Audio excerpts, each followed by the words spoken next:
Hey everyone, welcome back. Today we're going to be tackling something a lot of you have asked about. How to actually think in English. That's a big one. It is.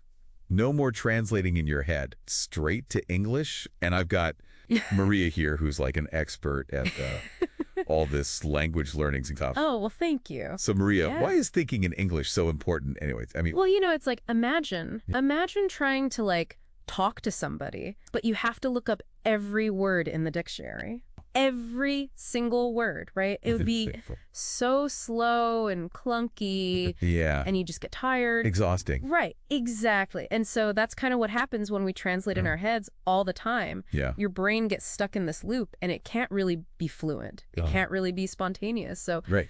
So you're saying that like that translation step yeah, is like adding extra work for your brain. like an extra step. Yeah, exactly. Okay. When you think directly in English, Yeah. you're taking out that step, Gotcha. and then your thoughts can flow seamlessly into words. That makes a lot of sense. Yeah. But like, how do you actually do that? How do you train your brain to just think these days? It's a big shift. Yeah. I think the key is Yeah. immersion. Okay. You have to like immerse yourself So in the it's- language as much as possible. Like if you're learning to swim, you don't just read a book about it. Exactly. You don't just read a book about You it. got to get in the water. You got to jump in the pool, right? So it's the same with English. Okay. Surround yourself Okay. with it. So like, Movies, podcasts, music. okay. It like, What about like the settings on your phone? yeah, your phone settings. Yeah. Switch them to English. Okay. Your brain is like this amazing pattern recognizing machine. Okay. It will start absorbing the Right, so language, you don't. even if you don't get everything perfectly at first. That's good to know because I always thought you had to understand every single word. It's a common Misconception. Yeah, okay. It's not about. perfect comprehension. Right. It's about effective communication. Okay. Think of it like Yeah. listening to a song in Okay. another language. Okay. At first, it just sounds Right. but the more you listen, Yeah. the more you start to pick up You on make it. the melody. The melody, Yeah. the rhythm, Rhythm. and eventually you start recognizing words and phrases. So Okay. it's a gradual process, Okay. but consistency is key. So you're creating like this English bubble around you. Exactly. Yeah. Yeah. And just letting your brain kind of absorb it. Soak it all in. Okay. Yeah. But how do you make it more active? Right. So you're not just passively absorbing it. So there's a bunch of cool techniques for that. Okay. One that I find really effective Okay. is self-talk, Self-talk. which is basically you Right. talk to yourself in English. Oh, okay. You narrate your day, you describe your thoughts, your feelings, anything that's on your mind, all in English. So like giving your inner monologue an English accent. Exactly. Yeah. And the best part is Yeah. there's no pressure to be judged or anything. Right. It's your own space Okay. to practice and experiment. That's Another technique is journaling. Okay. So writing in English Okay. helps you organize your thoughts and practice constructing sentences. I like that because it seems less scary Yeah. than like having a full conversation. Right. Yeah. And you can take your time Yeah. to craft your thoughts. So it doesn't have to be like perfect grammar. Yeah. It doesn't have to be perfect at all. Okay. Just get your ideas Okay. out there in English. Write about anything you want. Anything, yeah. Write about your day, your goals, your dreams, Even like a grocery list. even a grocery list. Sure. Okay. It's all practice. Okay, cool. Yeah. So we've got self-talk, we've got journaling. Mhm. What about something more visual? Yeah. I've heard about this thing where you label everything in your house Yes. with sticky notes. Visual aids Yeah. are so helpful Okay. because they reinforce vocabulary and they create this more immersive environment. Okay. So yeah, you can label objects, Okay. but don't just label the object. Oh. Add a short description too, Okay. like 2 or 3 words. So instead of just refrigerator, Yeah. you would say refrigerator keeps food cold. Okay. Right. Gotcha.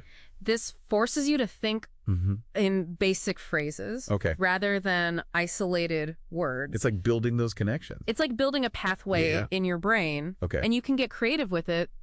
Write inspiring quotes in English. Oh, in English. Okay. Put up pictures of places you want to visit Okay. with their English names. Gotcha. Anything that connects you to the language visually. This is starting to sound kind of fun, It actually. is fun. Like an interior design project. But yeah.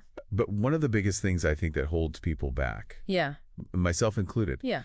is being scared of making a mistake. Oh, of course. Yeah. How do you get over that?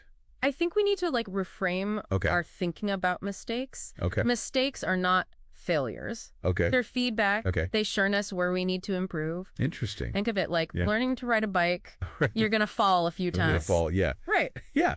But that's how you learn balance. So it's like embracing those falls. Exactly, yeah. Embrace those wobbly moments. Yeah. Because they're part of the process. Right. It's not about speak perfectly. It's Right. about communicating effectively. Yeah, okay. And even native speakers make mistakes They do? all the time. Oh, okay. Yeah. Oh, okay. The key is just to keep practicing. Keep practicing. And don't let fear Don't let the fear win. hold you back. Exactly. Okay, Yeah. that makes a lot of sense. Mm. So we've got the immersion, we've got the active practice, we've got like a healthy attitude towards mistakes. What else? Is there anything else that's like super important for this whole rewiring your brain to think in English? I think active listening Okay. is really vital. Active listening. Yeah. So what does that actually mean? It's not just hearing words. Right. It's about really like dissecting how native speakers use the language. Okay. So pay attention to the intonation, Yeah. the rhythm, the pauses, Okay. even those little filler words like Yeah. and like Oh, right. I use those all the time. We all do. Yeah. But they actually contribute to the natural flow Oh, of okay. spoken English. Interesting. Right. I never thought of those as being helpful Yeah, for learning. they're really helpful. Yeah. Yeah, because by listening, Yeah. To those nuances. Okay. You're going to internalize them. okay, And then eventually you start incorporating them okay. into your own speech. So it's like absorbing the music of the language. Exactly. Yeah. Yeah. Not just like the lyrics. Exactly. Okay. And that's what makes it sound natural. Oh, right. Right. Instead of sounding like you're reading from a textbook. Right. It's about capturing the rhythm. Rhythm. And the flow of the language. Okay. Yeah. Wow, this is Yeah. a lot. It is a lot. I'm a little overwhelmed. It's okay to feel overwhelmed. Yeah. Yeah. Is there a way to like make it less daunting? Yes. Okay. Just don't try to do everything at once. Okay. Break it down into smaller steps, Okay. smaller goals. Smaller goals. Okay. Focus on words and phrases Yeah. that are relevant to your daily life Okay. and your interests. Right. So like if I'm really into cooking, Yeah. I should learn the English words for cooking stuff. Exactly. Okay, Yeah. cool. And, celebrate those small wins. Oh, yeah. Like if you learned a few new words today, amazing. Yeah, yeah. If you understood a full sentence, Give yourself a high five. exactly. Celebrate those little victories. Okay. Because it keeps you motivated. It makes it feel less overwhelming. And it keeps you going. Yeah. Yeah. So it's not about like cramming a ton of information in. It's about building that daily practice. It's about consistency. Yeah. Yeah. And to help you with that, Yeah. reminders and visual cues can be really helpful. Oh, like the sticky notes. Exactly. The sticky notes are back. Yeah. Or you can set alarms on your phone Uh-huh. to remind yourself to switch to English thinking mode. Like little nudges Little nudges. throughout the day. Yeah. Cool. And over time, it becomes less of a conscious effort Okay. and more of a natural habit. Like a habit. It's like planting a seed Okay. with consistent nurturing. Yeah. It eventually blossoms like I like that. into a beautiful, fluent you. Okay, that's a good one. Yeah. But I mean, let's be honest. Learning a language could be kind of a chore sometimes. Oh, for sure. Yeah. How do I make it fun? Well, that's where connecting English with your passions comes in. Okay. So like if I love to cook, Yeah, if you love to cook, watch cooking shows. watch cooking shows in English. In English, yeah. Read recipes in English. Okay. Are you a fashion enthusiast? Yeah. Follow English-speaking fashion bloggers. So it's about making it a natural extension of Exactly. things that you already... Of things you already enjoy. Yeah. Yeah. Okay. And then it becomes a positive feedback loop. Right, because you enjoy it. Right. You enjoy it, so you do it more. Yeah. So you learn more, so you enjoy it more. Like a snowball effect. Exactly. Okay. Yeah, that's the secret sauce. The secret sauce? All right, I like it. Mastering English. Well, this is great. Yeah. We've covered like so much today, from immersion to the active practice Yeah. to like overcoming that fear of making mistakes. It's been a lot, Yeah. but we've only just scratched the surface. Okay. There's still so much more. Oh, there's more. Yeah, to explore in the world of thinking in English. Okay. So in part 2, we're going to delve deeper into Yeah. specific techniques Okay. and strategies to solidify your fluency Okay. and take your thinking To the next level. to the next level. Okay, I can't wait for that. Yeah. Until then, keep those English gears turning Yes. and keep those language adventures going. Keep going. Yep. We'll see you back here See you then. for part 2. Bye. All right, so we're back and ready to dive even deeper into thinking in English. Yeah. Are you ready to like level up your skills? I am. So where do we go from here? Like, how do we actually make this a habit? Okay. Well, we talked about immersion and active practice, right? Right. But now it's time to really integrate English into your everyday thought processes. Okay. So instead of just like labeling objects in your house, Yeah. challenge yourself to think in English about like your daily activities. So for example, if you're getting ready in the morning, Yeah. you could like mentally narrate what you're doing. Okay, so like I'm brushing my teeth, I'm making coffee. Exactly. You're like, I'm brushing my teeth, I'm going to make some coffee, I'm going to check the news, you know. So I'm constantly practicing. Constantly practicing. Those sentence structures. Yeah, vocabulary in your head. Okay. And the more you do it, the more natural it becomes. You'll start to notice like patterns in your thoughts and how you express them in English. So it becomes like a mental workout. It is. It's like a mental workout. Okay, I like that. Yeah. And remember those reminders and visual cues we talked about? Oh, yeah. Yeah. Those can be super helpful to keep you on track. They're like your personal language trainers, you know, giving you those little nudges. Right, right. So sticky notes are great. Yeah. But you can also like write down inspiring quotes in English. Okay. Or you can create a vision board with images and words that represent your goals. Okay. But make sure it's all in English. Everything's got to be in English. Everything in English, yeah. So you're basically surrounding yourself. Reading that English bubble. With English inspiration, yes, exactly. But how do you go beyond thinking about everyday stuff? Right. Like, what if I want to think about something more complex? Yes, that's where it gets really fun. Okay. So instead of just thinking like, I'm hungry. Yeah. Try to articulate your thoughts about a recent news article. Okay. Or a philosophical concept that you find interesting. So like something that really makes me think. Yes. Challenge yourself to express those nuanced ideas in English. So I'm not just reading it in English. No. I'm actually processing it. You're processing it. You're analyzing. In English. Yeah. And that's going to force you to expand your vocabulary. Okay. And use more sophisticated sentence structures. Like a level up for my brain. It is. It's like leveling up your English thinking skills. Okay. I like that. And you know what? Sometimes even arguing with yourself. Wait, arguing with myself? What do you mean by that? I know it sounds crazy. Yeah. But imagine you're having a debate in your head. Okay. About a controversial topic. Okay. By presenting both sides of the argument. Right. You're forcing yourself to articulate your thoughts clearly. Okay. You're using persuasive language. Okay. And you're thinking critically. In English. All in English. So it's like having a mini debate team. In my head. In your head, exactly. That's kind of cool. It's a fun exercise. Yeah. It helps you develop that critical thinking muscle. Right. Which is essential for navigating any language. Especially if I want to like have a debate in real life. Exactly. Or if you're working or studying in an academic environment, you need to be able to think critically in English. Makes sense. Yeah. Okay, so we've got these mental workouts, we've got the internal debates. We're turning our environment into like this English wonderland. Yes. What else have you got? All right. So for those of you who are visual learners, mind mapping can be really helpful. Mind mapping. Oh. So you start with a central concept. Okay. And you branch out with related ideas, words, and phrases. Gotcha. All in English. All in English. Okay. So it's a great way to organize your thoughts. Okay. See the connections between different concepts. Okay. And just really solidify those connections. The language you're learning. Okay. And you can use different colors, images, symbols. Oh, fun. Make it fun. Make it engaging. So it's not just like a boring, you know, list of words. It's like a visual representation. It's a visual representation of your thought process. Okay. Yeah. With English as the connecting thread. Okay. I like that a lot. Yeah. And flashcards are also a classic. Oh, yeah. Flashcards. They're great for building vocabulary. Yeah. So you can create decks with pictures and English words or phrases. Picture. Okay. Yeah. So you're making those visual connections. Okay. And reinforcing your learning. And there's tons of apps now. Oh, yeah. There's so many apps. That can help you with that. Exactly. You can personalize your repetition schedule, optimize your memorization. Oh, cool. Yeah. It's amazing what technology can do these days. I've been using some apps to like talk to native speakers. Oh, nice. That's been super helpful. That's awesome. Yeah. It's so important to actually practice speaking. Yeah, yeah. And don't forget about all the other online resources like dictionaries, grammar websites, interactive games. There's so much out there. So much. It's really about finding what works best for you. Okay. And creating your own little English ecosystem. I like that. Creating your own little English world. Exactly. Okay. Yeah. This is great, but it's also a lot. It is a lot. It can be overwhelming. It can be, yeah. What's like the most important thing to remember?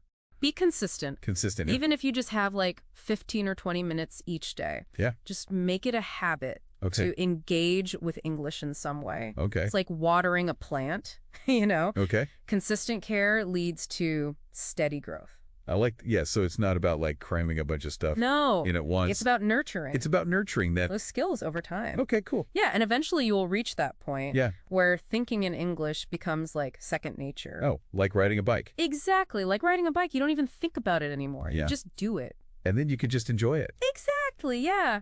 You're free to enjoy the ride. I love that. Yeah. This is great. But we're not done yet, are we? We're not done yet. There's still more. Like, there's more. Okay. There's still more to explore. All right. In part 3, we're going to delve into some advanced techniques. Ooh, advanced techniques. For fine-tuning your thinking. Okay. And really achieving that true fluency. Okay, I can't wait for that. Yeah, so stay tuned. Okay, so we're back for the final part of our deep dive into thinking in English. Yeah. Are you ready to unlock those advanced techniques? I am. But first, can we just recap what we've already covered? Sure. So we started with the basics of immersion, right? Right, like surrounding yourself with English as much as possible. Exactly. Movies, music, podcasts, all that good stuff. Yeah, and then we talked about some more active techniques like self-talk journaling. Oh yeah, and mind mapping. Yes, mind mapping is a great one. It is. So now we're ready to really refine those skills and take your fluency to a whole new level. Okay, I'm ready. Let's do it. So what are some of those advanced techniques? Okay, well, one key strategy is to start thinking in English about increasingly complex topics. Okay, so more challenging stuff than just what I'm having for dinner. Exactly. We're talking about current events, philosophical concepts, personal challenges, Okay, so deep stuff. Yeah, deep stuff.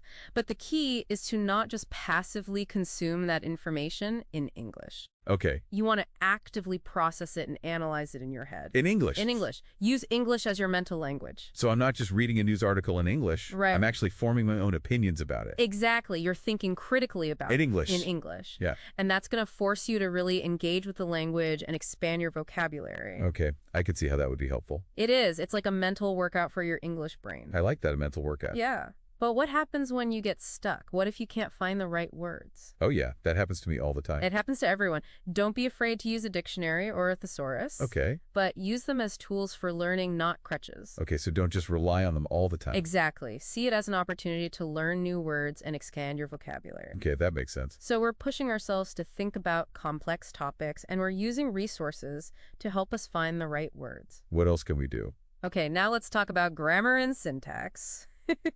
Oh, grammar, my favorite. I know a lot of people find grammar intimidating. Yeah? But it's really the foundation of any language. Okay. So we've talked about active listening, right? Right, really paying attention to how native speakers talk. Exactly. But now let's take it a step further and really dissect the structure of sentences. Okay, so how the words fit together. Yes. How the phrases are formed, the nuances of different verb tenses. Okay, that sounds a bit complicated. It can be, but there are ways to make it more manageable. Okay, like what? One way is to read texts in English that are slightly above your current reading level. Okay, so challenge myself a little bit. Exactly, and don't be afraid to highlight words or phrases you don't understand and look them up. So I'm actively learning as I go. Exactly, and then try to reread the passage, paying attention to how those words and phrases are used within the sentence. Okay, so I'm really breaking it down. Yes, you're becoming more aware of the building blocks of the language. Okay, that makes sense. It's like learning to appreciate the individual brushstrokes of a painting. Oh, I like that. Instead of just the overall image. Yeah, that's a good one. And another great way to practice is to write in English more often. Oh, writing, yeah. Even if it's just short notes or journal entries. Okay. This forces you to think about sentence structure, grammar, and word choice. Right, because I have to actually put it all together. Exactly. And the more you write, the more natural it will become. So it's like practice for my speaking too. Absolutely. It all connects. Okay, this is all great advice, but I think one of the biggest challenges for a lot of people is actually speaking with native speakers. Oh, I know. It can be super intimidating. Yeah, what if I freeze up or say something wrong? It's totally normal to feel that way. But remember, most native speakers are happy to help language learners. Really? Oh, yeah. They appreciate the effort you're making. Okay, that makes me feel a little better. And don't be afraid to ask them to slow down or repeat themselves. Okay, good tip. And most importantly, don't be afraid to make mistakes. Oh, yeah. I guess everyone makes mistakes. Everyone makes mistakes. It's how we learn. Okay, I'm going to try to remember that. Good. So we've talked about pushing ourselves to think about complex topics, dissecting grammar and syntax, practicing writing, and seeking out conversations with native speakers. Wow, that's a lot. It is a lot. But the most important thing to remember is that learning a language takes time. Okay. It's a marathon, not a sprint. I like that, a marathon. Yeah, there will be ups and downs, moments of frustration times when you feel like giving up. Oh, yeah, I've been there. We've all been there. But if you stay persistent and consistent, okay, and most importantly, if you enjoy the process, you will eventually reach your goal of thinking fluently in English. That's really encouraging. I hope so. It's been a pleasure sharing these tips with you. Thank you so much for joining us, Maria. You've given us so much to think about. My pleasure. And to all of you out there, keep practicing, keep learning, and keep having fun with English. That's it for our deep dive into thinking in English. We hope you've enjoyed it and learned some valuable tips along the way. And remember, even small steps can lead to big progress. Exactly. So keep those English fears turning, and we'll see you next time. Bye, everyone. Bye.